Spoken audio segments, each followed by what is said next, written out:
Hello and shalom, everybody. My name is Julia Jassy, and you are listening to Nice Jewish Girls, brought to you by Unpacked, a division of OpenDor Media. Before we get started, if you haven't already, take a second to subscribe to our pod. You will not regret it, I promise. On today's episode, we are sitting down with Representative Alma Hernandez, a state rep from Arizona and an impassioned Jewish advocate. Alma Hernandez is this absolute powerhouse. In the legislature, she's fighting to pass resolutions for Holocaust education. Online, she's fighting this different sort of battle, a voice representing the future of progressive Zionism. Speaking from my own experience, you all should know by now that I am not from Arizona. I've never even been to Arizona. But Alma Hernandez feels sort of like my representative, in a way that's even bigger than politics. She's a Jew in a state that isn't super Jewish. She's a Zionist in a virtual space that feels ostracizing to Zionists. She does all of this boldly and vocally, and that place of strength has emboldened so many of us in our community to be secure in the complexity of our own identities, myself included. In this conversation today, I want to unpack all of that. I want to know what it's like to be a Jewish rep in Arizona, especially coming from a background that is far from any outdated stereotype. I want to know what it's like to be an online advocate with a massive Twitter following, for better or for worse, especially when it comes to online harassment. I am so excited for you guys to meet her. Let's do this thing. Representative Hernandez, wonderful to have you today. Thank you for joining us. It's great to be with you. Awesome. Let's get right into it. I want us to start from the beginning. Can you tell us a bit about where you're from and what your experience was like growing up as a Jewish woman? Yeah, so I was born and raised in Tucson, Arizona. It's about, I would say I consider it a small town, or a small city. Other folks think it's really big, but I think after traveling so much, I consider it still one of the smaller cities. I have two siblings. It's three of us in total. My mother is from Mexico and my father's from California.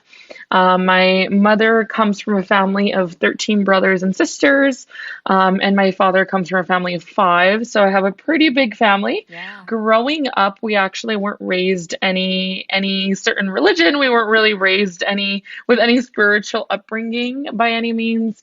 My father is Catholic and my mom's side of the family, they were Mexican Jews who then converted to Catholicism to kind of fit in more in Mexico.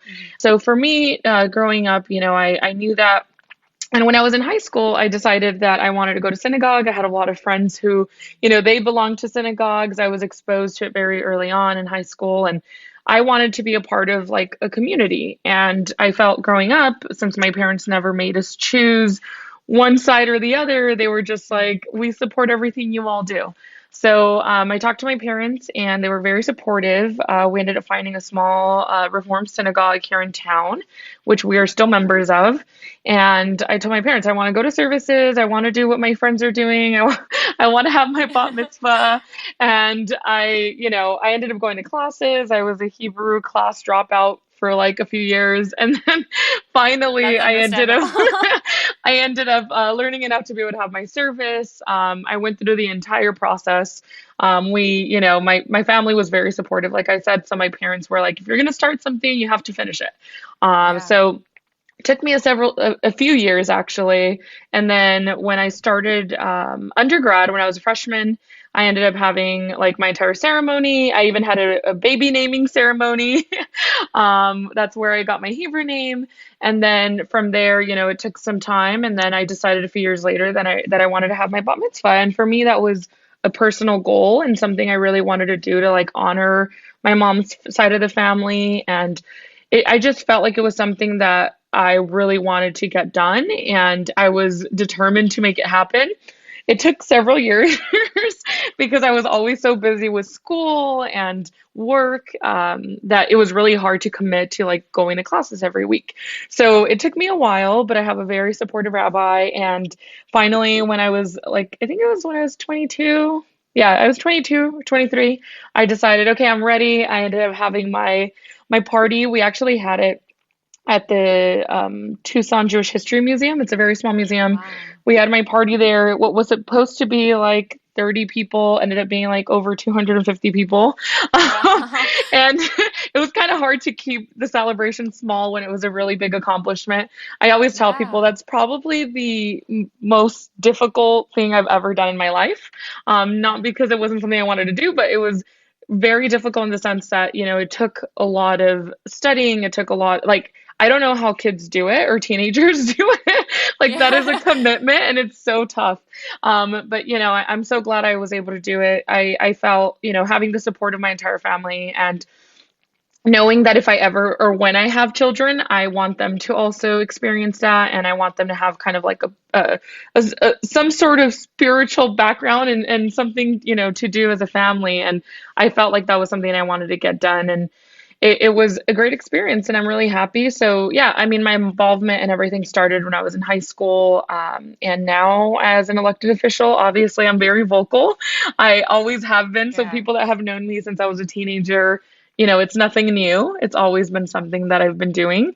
Yeah. And yeah, so I mean, I guess I grew up in a very unconventional, like there were no guidelines, no, like there was not a set guideline on how our family, did things. And there still isn't. We kind of just do go with the flow and we all support each other. So, Yeah. That's such a beautiful story. And one thing that stands out to me is how much community has influenced a lot of your decision to get involved mhm. in elected government and Judaism. And it feels, I mean, to me, I'm not from Arizona. I'm from New York. I live in Florida. I go to school in Chicago. But I feel like you're a voice not just for the Jewish community in Arizona, but for all of us because of your really public profile talking about Judaism and anti-Semitism. What made you decide to really take on that strong of a voice in the public arena? I'll start off by saying, this wasn't something that I woke up and was like, I'm going to start, fighting with anti-Semites every day on Twitter. Yeah. Like I know that you do too. But Yeah. it all started really, like I said, I started my involvement. I'll be very, very honest about this. I started my involvement with the pro-Israel movement when I was in high school. I started with APAC, and then when I got to college, I was very involved at Hillel. I was an intern, and then I ended up being the president of the Pro Israel Club on campus at the University of Arizona. So for me, it's always been something that I truly cared about. And really something that I knew that sometimes it could be very controversial, and having conversations within my circle sometimes it can be very difficult. But I knew that if I didn't do it, others, were gonna have an excuse not to do it. And it's very easy in our community for people to be afraid and kind of want to take a step back of being in the light of things because they're Yeah. afraid of the backlash, or they're afraid of being attacked. And I totally get that. I think there for valid reasons there are people who just don't want to have to be doing that or be Yeah. out in the light that way. But for me, I saw it differently. I said, being that I come from a very unique background, being that I come from a very diverse community, I felt that it was my duty to say something. And ever since I was in high school and ever since I started college, I was very vocal. As I said, I was a president of the club on campus. Of course, I was very, Yeah. very much Yeah. involved. So for me, it wasn't a matter of like, when are you going to start, being like more vocal, using your platform to say things? It was really a matter of like, when I run for office, I'm going to make this a priority because there are a lot of elected officials who, by the way, are Jewish and really aren't as vocal or supportive of some of the issues that we're working on. So I made it a point before I ran for office. I said, people have always known me as like the loud activist, like the one who was Yeah. constantly doing things, the one who's constantly going to rallies and doing events. And, I'm very big on social justice. And for me, this is about social justice. Fighting against folks who hate me, not just because I'm Latina, but also because I'm Jewish, is really something that I take very seriously. And when I decided to run for office in 2018, David Duke, who I'm sure many listening to this know who it is, and if they don't, I would suggest Unfortunately. you look him up. Unfortunately, he has a platform and many followers, and he found out that I was running for office here in Arizona, had his trolls go after me for a while. I actually had to shut my social media down for a minute there because it got so nasty. And that really just showed me that was, a few years ago, 3 years ago. And it just showed me if people are acting this way towards me now, and they don't even know anything about me besides the fact that it's been very evident that the news has reported, that I'm both Latina and Jewish, and that's why they hate me. Then there really is a problem with society, and that's when I decided from here on out I will never allow anyone to make me feel less than or make me feel that I'm not relevant or good enough to say anything because of my background. So I won't lie, it was difficult, and I think it still is, and I'm sure that you probably experience this too. No matter how Yeah. strong we are as women, Yeah. especially, sometimes some of these comments can really hurt. And Yeah. and for me at least, I'm kind of, it's unfortunate, but I'm used to it now. It's been Yeah. so many years of this, and I feel that they only make me stronger now. At the beginning, I used to be really upset. I used to call my mom crying. I mean, the comments that I've received over the years, I'm just like, if I could, make a book and just print off all of these Yeah. nasty comments, people would just not believe some of the things that people have said. But everywhere from, judging how big my nose is to like all of these things, it's just, it's absurd how people can use these things and hate someone for it, right? Um, so for me, Yeah. it's just, it's been a whole process. I've kind of learned to just I guess just go on and deal with things. But I always feel that it's really important after talking to so many students, so many teenagers who obviously I can see myself in their shoe. I see them and I'm Yeah. like, oh my goodness, that was me a few years ago, who have reached out and said, they don't feel safe on campus or they just are really scared to be, out and Jewish. And they're like, what do I do? What do you suggest? How did you do this? And I'm like, it was a little different a few years ago. Now I feel that people are very Yeah. emboldened, and we have a lot of keyboard activists that I like to call who Yeah. constantly are trolling and are really coming after us. But as an elected official, unfortunately, on my end, I get an extra amount of that hate. Yeah. And I think part of that is because my life is so public. Everything I do is very public. Anything I say, regardless of how I say it, it will be completely distorted most of the time. Yeah. Assumptions are made constantly. And I like to remind people, we get a very small amount of characters when we're writing on Twitter and on Facebook. You don't want to write novels. So it's anything you say, you have to be really careful in how you say it. So crafting the message sometimes can be very difficult when you're very passionate and you have so much to say and you want to respond, but you're like, well, you can't say this. You have to be careful. So it's definitely been a struggle, I will say. Yeah. That's something I can definitely relate to. It's no joke, and it tends to really affect women because they see us as this even greater threat, especially people who, like you said, like David Duke, who see our identities as this thing that they don't want to see being powerful. And so I think, especially as a woman in government, that's unfortunately a common situation. And it's interesting because you mentioned that your consistent passion for social justice drove a lot of your work toward fighting anti-Semitism and talking about Israel, and being an activist on that front. How have you seen those things connect in your career in government? How have you seen these issues come together, and empower one another? My involvement again started when I was in high school. And at the beginning, I'm not going to lie to you, I was that loud activist who was like all or nothing type. Yeah. I'm sure there's still many folks who are like that now. But Mhm. as I got a little older and as I got elected, I realized that that is not the most effective for a cause. And you have to be willing to work with people, even if you don't agree with them, 90% of the time. If you can find common ground on an issue, you have to be willing to compromise. You have to be willing to hear people out. We all have very different lived experiences. And I think at the end of the day, the way I feel about certain things sometimes is a little different because of my lived experiences. But we should also be open to hearing what others have to say and not just quickly jump and judge them based on how they see things, because again, we all have very different backgrounds. We come from very different communities. So I try my best now as an elected. I wasn't as good about it when I was younger. And I'm sorry. I feel a little bad sometimes because I'm like, well, if I would have just, listened to that person and just let them talk. But back then I wasn't as I would say effective as I am now. So back Yeah. then, yes, I was very passionate and I still am very passionate, but I was very loud and, I wanted everything that I was, wanting to get, and it was all or nothing. Like I wanted the whole pie, and I didn't want just a piece. And now, as an elected official, things are very different. I serve in a Republican-led state where I'm in the minority.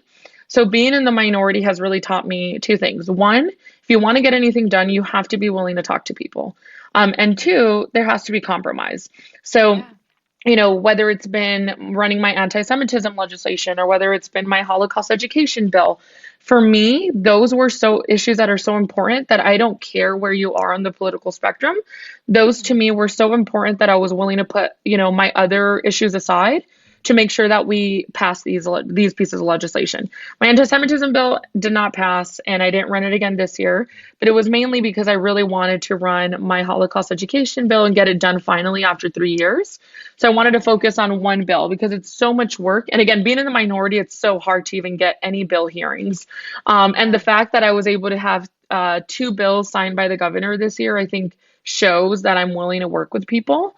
And as a Democrat, as someone in the minority, bringing the issues that truly affect our community and that we really care about up and bringing them with me and saying, these are the issues that I'm going to fight for is really important. So, back then things were a little different. Now they are definitely, I tell people, in the real world of politics, it's a little different than when, you're in student government or doing things Yeah. on a university campus. So it's definitely been a change for me and something that I've learned over the years. It's not been easy. It's not been an easy transition, that's for sure. Because again, I feel that I came in with a very different view, all or nothing. And I will credit, I like to tell folks all the time is I do credit APAC with, teaching me early on when I was younger that it's okay to disagree with people on other issues. But when it comes to things like Israel, and issues of the Jewish community, those are bipartisan issues. And regardless of how you feel about other issues, if that's the main goal and that's what we want to work on, and in order to achieve it, you have to be willing to compromise and work with people. And that's something that took me some time to figure out, but over the years, I think I've done a pretty good job about it. Yeah, and just so our listeners understand, because I think even for me, this is something that I'm not an elected official, and it's all new kind of understanding. So, what was the process of getting this Holocaust education bill passed? What does it mean? Oh, goodness. What does that all? Oh, like yeah. Very a 1 minute synopsis of what it took for you to get this Holocaust bill passed. What's funny is I teach at the university at Arizona State University. I'm a professor there. I teach health policy, and I run a program, Health Policy Academy. So I teach like Legislative 101 to anyone. So yeah, I'll give you a quick overview of how this works. Basically, Professor Alma Hernandez. Yeah, right. Yes, I'll keep it short. I'll keep it brief here. Yeah. But what ended up happening was I had members in the community who were working with Holocaust survivors. Yeah. By the way, before I ran for office, I used to work at the Jewish Federation. I was the JCRC, Jewish Community Relations Council, sorry, it's very long, coordinator here in Southern Arizona. And I worked very closely with the Holocaust survivors here in Southern Arizona. And then we have a Holocaust survivor group that's very active in Phoenix. So they got together and they got together with other folks in the community, and they came to me and said, this is a bill we want to run. And I was like, okay, great. Sounds very easy to do. Like Holocaust education, how difficult could that be? So when we ran the bill the first time, we had, unanimous support on both sides. Everyone was on board. We went back and forth with the majority to make sure that the language fit kind of what they were willing to support. We finally compromised and we got language that they were okay with. And then we ended up, so I submitted the bill, had co-signers. We had just about everyone sign on. I think we only had like 4 people that didn't sign on the first time. And it was because they weren't at the Capitol. So it wasn't that they didn't support it. It had unanimous support. I dropped the bill. It was sent over to the Education Committee. So the majority will choose what committees the bills will go to. It was referred over to the Education Committee. We had a bill hearing. I had survivors from my community come speak, survivors from Phoenix go speak. So it was a really great time, because we had these survivors who were there to share their stories and kind of explain why Holocaust education is so important in Arizona and, all over the country, but mainly here because that's where our bill was. They testified in committee, then the bill was sent over to the Rules Committee. After it got approved, it was sent over to the Senate. So when it got to the Senate, it goes basically through the same process that it goes through the House. It goes through committee hearings. We had survivors come in and testify again. And then after that, the bill was supposed to go up for a vote. In the same way that we voted it out of the chamber, we were supposed to vote it out in the Senate to transmit it over to the governor's desk. Well, that was supposed to happen, but it didn't. It took some time, and the bill ended up not moving for a vote, for a full vote in the Senate, for political reasons. And we were like, okay, well, it's too late now because session has ended. So I talked to the survivors. We decided to run the bill again. So the second time, we ran the bill, and again, we had all the support. It was the following legislative session. We had all of the support. And when it came to doing the whole process again, doing committee hearings, passing it over to the Senate, we did that. And then COVID hit. And when COVID hit, no legislation, regardless of what the issue was, that had nothing to do with public health or the pandemic, was put up for a vote. So essentially, my bill died again. So that was year two. And of course, survivors at that point were devastated because by that point, we had 3 survivors pass away who were involved in the process. So it was really difficult for me because they had come to testify. They were so committed to making this possible. And they've literally committed their lives to teaching the Holocaust in schools in Arizona. Wow. So when they started, we had a few that passed away. And for me, that was really difficult. And I said, oh my goodness, we have to get this done. So we ended up running the bill again. And again, through the whole process, through the education committee, we had 2, at that point, we only were able to get 2 survivors come testify because it's so difficult, first of all, to schlep them all up here. It's a 2-hour drive. And then it's such a long day. So we only had 2 that were able to be with us. And it was still a very special thing. So many of the legislators had already heard from them. It was just going through the motions again of doing this. While this past year, it hit a few bumps in the road, mainly because we had a member in the majority who refused to let my bill go up for a vote unless I included my old language of my antisemitism bill into this bill. So I think there's been a lot of confusion, and I've had a lot of folks on social media ask, and because people don't really know the process or how this works, they've made a lot of assumptions. But I did run the first original antisemitism bill, which included the IRA definition, which I fully support and very much believe in. I wouldn't have ran the legislation as a sponsor if I didn't believe in it. But there was an effort on the Republican side to make it seem that I did not support it or want to include it. And that was not at all the case. The issue here was we've had several survivors die already.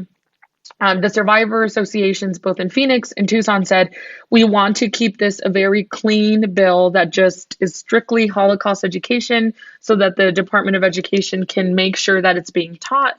And we want it to be fully bipartisan. Well, we know, and I'm sure you know, including the IRA definition into this would not make it completely bipartisan. Because both sides. Unfortunately not. But the other issue is people assume it's just the Democrats that would be against it. But no, it's actually on both sides. And this is an issue we faced early on, which is why I ran the bill separately. So I know there's been some confusion. I hope that clarifies. It's the survivors wanted the bill to be clean, have full bipartisan support, not have any issues, people having to get up there and debate on Israel when this was strictly to talk about Holocaust education. So with that being said, we finally were able to negotiate. And the member eventually, he's still not happy, and that's fine.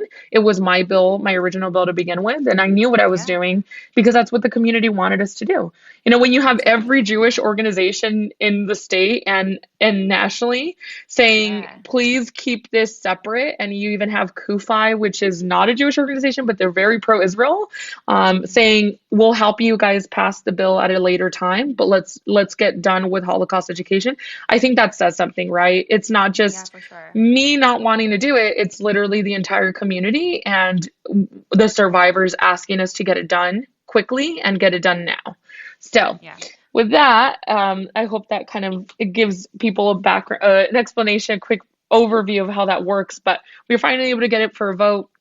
It Oh, was thank on goodness. the very last day. So the survivors were already mentally preparing themselves for the bill failing once again. And Yeah. I think we were third to last bill before we did sine die motion, which means that it literally was on the very last day when we closed session out, when the bill was voted out. Once it was voted out, it was quickly transmitted to the governor's desk. He signed it. We're actually having a ceremonial signing with the survivors on August 3rd. So I'm really happy about That's that. incredible. Yeah, so That's so after sweet. so Oh my long, gosh, Mazel yeah, tov.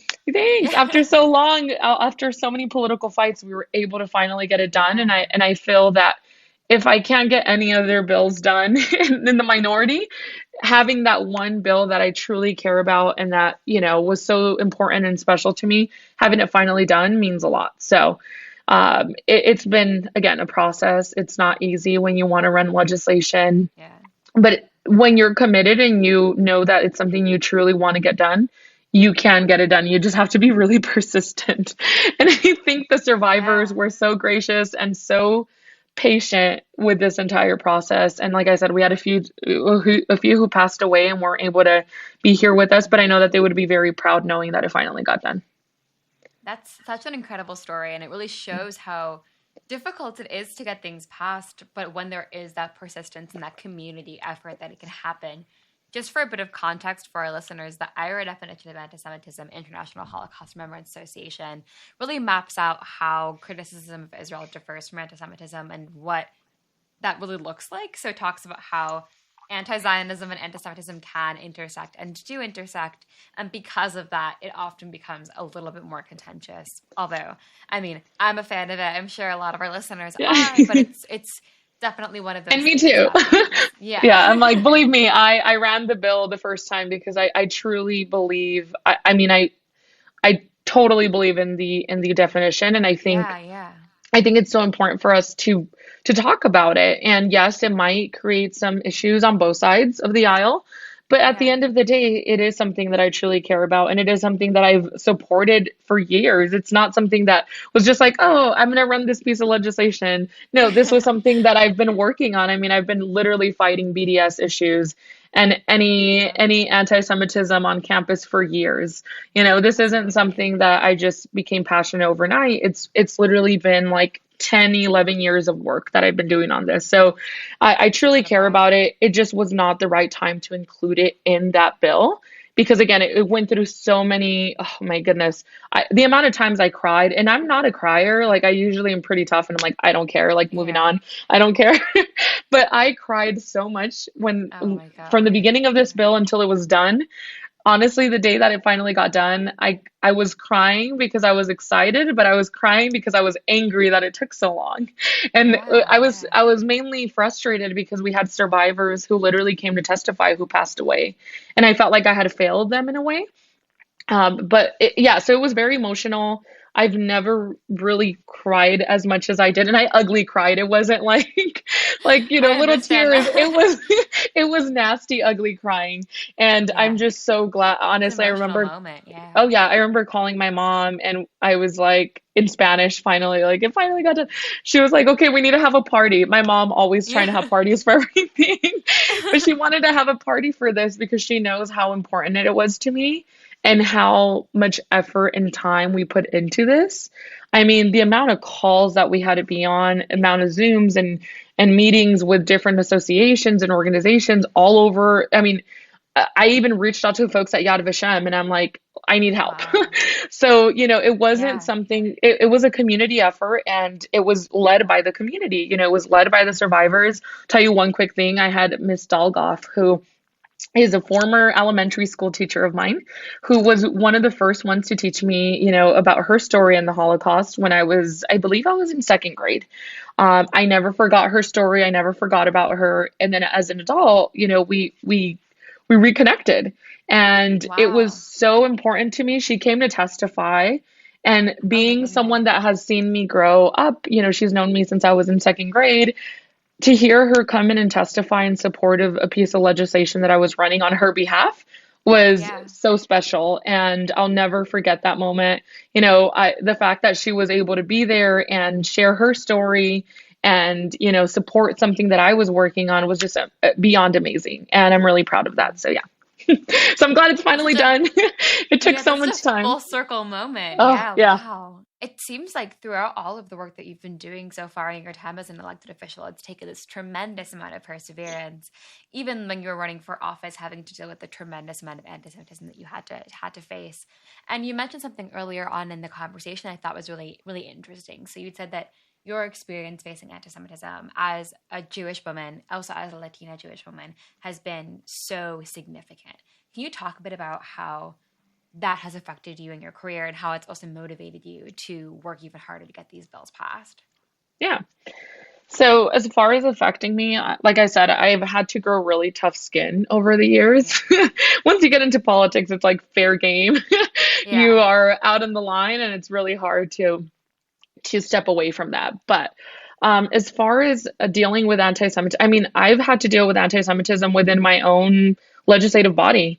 I mean, Wow. having colleagues that have made horrendous comments. Really? I serve on the Health and Human Services Committee. 2 years ago, so my background's in public health. I have my master's in public health, and I teach health policy at the university, and I'm very much about public health. And, I even did further training at Johns Hopkins in epidemiology and Wow. biostats. And for me, the pandemic hit, and it, Yeah. it was like, oh my goodness, my degrees are finally relevant to life. Yeah. Because people at the beginning used to say, like, what is public health? So before that, being on the health committee, I've always been very passionate about vaccines and making sure that we Yeah. have these available to all communities. I've traveled to third world countries, and I've seen what happens when people don't have access, right? So Yeah. for me, I wanted to run legislation, and I did. I ran legislation that would ensure that kids in public schools were vaccinated. A lot of it had to do with like herd immunity, and I'm not going to get into all of it, all the details, but being in No, a committee my couple of hearing. public health classes, they're coming in strong here. Well, yeah, right. If you need any help ever, please call me. I Thank you. love public health. But what ended up happening was it turned into like a campaign against me, mainly because I was Jewish. Wow. And it drove me Really? absolutely insane. I said, wait, what? Like, I don't How did understand. that make the switch? Wow. Yeah, so what they tried doing was they brought in national groups who are like the anti-vax groups come in to Oh testify my to our goodness. committee. It turned into like an 8-hour committee hearing. People Wow. basically calling me a Nazi and saying I was trying to Oh my start a God. Holocaust. Yeah, it was ridiculous. People coming That's in saying, nauseating. Wow. yes, people saying that I was trying to inject what were they saying? Sorry, there were so many things that were said, but one of them was like I was trying to Yeah. inject pig inside of children, and that how was my Jewish background, like they tried connecting everything to Judaism, and it just drove me crazy because I'm like, here I am as a public health professional trying to improve our community and making sure that kids are safe in schools, and it's being turned into a campaign of like this Jewish person is trying to start a Holocaust. And I just couldn't believe Wow. it. And this was, when I first got elected. So, yeah, there's been some situations I've been in where I'm going to be honest, it's been very difficult to navigate because I Yeah. had a lot to say and I was very angry, but I didn't let the anger, take over and let it get the best of me. But I've had to learn over the years to overcome that. Yeah. And, yes, there were people that came in and called me a Nazi and said terrible things. And the people in the committee just kind of stood there or sat there and let it happen. And that's Wow. what kind of hurt me the most, I think, is having colleagues that were okay with that being done was so frustrating. Part of the reason that me and my brother led a legislative trip to Israel 2 years ago was because we wanted elected officials in Arizona to know and actually see for themselves rather than just hear and kind of give their opinion based on what they're reading on a tweet or what they're hearing on Yeah. the news. And we did that. We were able to get 16 legislators, which is a pretty significant amount. There's 90 of us Yeah. total, so 16 of us to go. It was a bipartisan group. And part of the reason was because over the years, we've heard so many of my colleagues make comments that are very anti-Semitic and that are borderline anti-Semitic. So that was part of our Yeah. way to kind of combat that and say, like, let's all get to know each other. Let's bring you to a place that you've never been so that you can actually for yourself see what it really is like. So that's what we worked on. So I've kind of turned in all these negative experiences into positives, I think, trying to make sure that I'm bringing people together, having difficult conversations, and being open to kind of hearing other people's perspectives as well. I know I'm not always right, and I'd love to be, but I know that I don't know everything. Right. And in politics, you have to be okay with knowing that. You have to be okay knowing that you don't know everything. You're not an expert on every issue, but those issues that you do care about and you're passionate about, and that you feel that you do have some level of expertise, you should be able to use those to educate people. And that's what I've tried to do over the years is like, yes, I have folks that will reach out and say, I'd like to have a meeting with you. And we want to know more about, why you feel this way about Israel or why you feel about this. And I'm very happy to have those conversations with people. I think that's part of my job is to explain and have these conversations with folks. So, over the years, yes, being in politics anti-Semitism has definitely been involved somehow in my work. Unfortunately, but I've never let it stop me from doing what I'm doing. And if anything, I think it's helped me kind of overcome a lot of these issues. And it's served it, honestly, dealing with this, especially at work, has helped me educate others that I didn't know felt that way, or I didn't know thought that way. So yeah, it's been an interesting experience because yes, there are times that things have been said that are horrible, and I'm happy that I'm hearing them so that I can try and correct them. Because I also think there's a lack of understanding and just really the pure ignorance from some folks who just don't realize that by making comments about someone like, oh, all Jews are rich people, they all have the money, which that is absolutely not true. I worked at Federation. Yeah, I worked at Federation, and we had many families who were needy families who needed assistance, who, it's just this whole notion of like, Jews control everything. Jews are the wealthy ones. And it's just so frustrating because, my mom's family from Mexico did not grow up in privilege. I didn't grow up in privilege. Everything I have, I've worked really hard to get. Thankfully, I have amazing parents who have provided everything they could. But at the end of the day, I think we have to push back against those statements because they do hurt all of us. And it's important for me in my position as an elected official to call it out when it's going on. Yeah. The majority of what I'm getting from a lot of what you've said today is this tremendous amount of perseverance. And that really brings us to our last question. You are a really strong woman in government doing a job that we didn't have access to a couple of generations ago. So what we really want this podcast to be for all of our listeners is access to advice, access to guidance and mentorship, especially for Jewish women, young Jewish women who are listening to this and looking up to you and the other incredible guests you've had on this podcast so far. What's one piece of advice about your experience navigating the world as a Jewish woman that you'd want everyone else to learn from? Well, first of all, I want everyone to know that's listening to this, regardless of their age, to know that we have amazing women and leaders who have been on the front line and have been working on these issues, for years now. And especially you're very active. You're someone that people can look up to.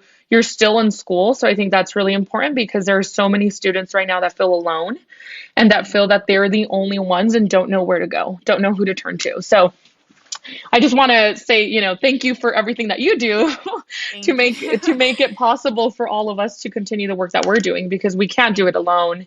And, I see you and I'm like, oh my goodness, that was me when I was in college. Yeah, your story felt so relatable to me because your college experience sounds so much like mine. Yeah. Yes. And I appreciate, keep fighting the good fight. And so with that being said, it is important for people to know that there are so many of us who are willing to have these conversations. I have every time I speak to students and I go and meet with different groups on campuses, I always give them my phone number, and I'm on social media on not so much on Facebook. I guess I am a little, but not really. Like Instagram and Twitter, I'm very active. People reach out to me all the time, regardless of age. They'll write to me and they have questions, and I'm always happy to answer them. for the most part, I get back to people pretty quickly. But I'm very accessible when it comes to that. And I would just want people to know that it is very important for me to hear from people. So when people have questions, they're more than welcome to reach out. They're more than welcome to ask anything they want. But above all, I want them to know that they're not alone and that this definitely is a struggle, and it's not something that's going to, be fixed overnight. I think if that was the case, then a lot of the organizations that we're all a part of would no longer exist because all our issues would be solved. And I just don't see that happening. But it is important for people to know that regardless of what they're passionate about, what issue they're working on, they have other people there to support them and do the work with them. They're not alone, and they shouldn't have to feel that they're the only ones and the only ones that are dealing with this, because they're certainly not. And like I said, my experience in college was probably different from most people because I was on a campus that was very accepting of the Jewish community. We built great relationships with our student body government, and we continued to have those conversations with people even if we didn't agree with them. So, for me, I just want people to know, don't ever let anyone make you feel less than. I think that's one of the lessons that I've learned over these years is regardless of how you feel or what experiences you have, you are important and you are an important person for this fight, and we can't do it without you. So I don't want people to feel discouraged, and I don't want people to feel that they're not good enough. And I certainly don't want people to feel that because they don't feel that they're experts on the issue, that they can't speak about it. Because I have so many friends that will reach out and they're like, I'm not, like, I've never taken a class, or I've never, done all of these things that you have. And I'm like, it doesn't matter. If you're passionate about something, you should be able to, share your passion with others. And you don't have to feel that because you're not an expert and you can't quote, a citation in a book that you don't know what you're talking about. Like, you should be able to express yourself and have these conversations. And that's how you learn, is having these conversations. So I guess overall, to close it out, I would say, don't ever let anyone make you feel less than what you are, because the only person that can stop you is yourself. And I've learned that over the years, and it's not been easy, but I'm here for anyone that ever wants to talk. And I know that you are there for others as well. Absolutely. Representative Hernandez, it's been so wonderful to talk to you. I feel like it's been just great to hear your experience because it's so relatable to myself and so many other young Jewish people right now. So thank you for all of the incredible work that you do. And we are so grateful to have had you on the podcast here. So thank you so much. Of course. It was great being with you today. Thank you. So I really loved this conversation. I say that a lot, but I really love all of these conversations. Alma's story is both unique and totally not unique at all. Hear me out here for a second. Alma has this really distinct identity as a crypto Jew, as a Jewish woman from a family that was forced to hide their Judaism for generations. Her connection to Judaism is the product of enduring intergenerational faith, of strength in an identity that was quite literally stolen from so many people. She is a strong Jewish woman today because it's in her blood, yes. She's a strong Jewish woman today because her soul was at Sinai with the rest of ours, absolutely. Most inspiring, though, she's a strong Jewish woman today because she fought to be one. Being a Jewish person means having a family history that is, let's just say, unconventional. Whether you come from shtetls in Europe or Dimitude in the Middle East, or in my case, both, our families have all been through so much trauma. And nonetheless, we survive as a community because of the strength we feel as individuals. Alma Hernandez's story is an incredible example of this strength. She is so much more than a nice Jewish girl. She is both the product of her family's resilience and the continuation of it, as we all are. And this, my friends, is where we will leave you for today's episode of Nice Jewish Girls. Hopefully a bit smarter and a bit more inspired. I would love, love, love to hear your feedback and suggestions for other nice Jewish girls to host on this pod. Email us at podcasts@jewishnunpacked.com and join us next week when we'll be speaking with Haley Soifer, the CEO of Jewish Gems.